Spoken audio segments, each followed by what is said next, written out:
बिस्मिल्लाहिर्रहमानिर्रहीम। ये नूह अलैहिस्सलाम के किस्से के बारे में मॉडल है कि नूह अलैहिस्सलाम अल्लाह ताला के बरगज़िदा नबी थे।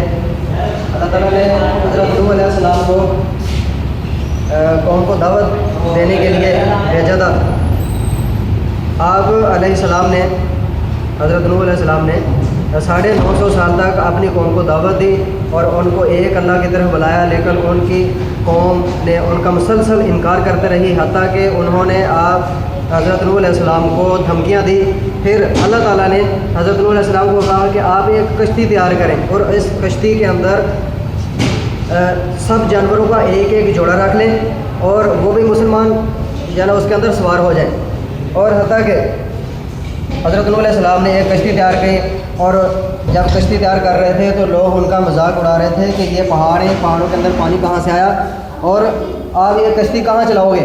और हत्ता कि जब कश्ती बन गई हज़रत नूह अलैहिस्सलाम ने तमाम जानवरों का एक एक जोड़ा उसके अंदर रखा और सारे मुसलमान जो तकरीबन 40 के करीब मुसलमान थे जो इस कश्ती के अंदर सवार हो गए। और अल्लाह ताला ने अज़ाब नाज़िल किया, ज़मीन के अंदर से पानी निकलना शुरू कर दिया और आसमान के ऊपर से भी बारिश नाज़िल होना शुरू हुई। और देखते देखते हज़रत नूह अलैहिस्सलाम के बेटे को हज़रत नूह अलैहिस्सलाम ने कहा कि इस कश्ती में सवार हो जाएं और उसके बेटे ने के इनकार करते हुए कहा कि मैं इस पहाड़ के ऊपर चढ़ जाऊँगा, कि मैं इस पहाड़ के ऊपर चढ़ जाऊँगा और मैं बच जाऊँगा।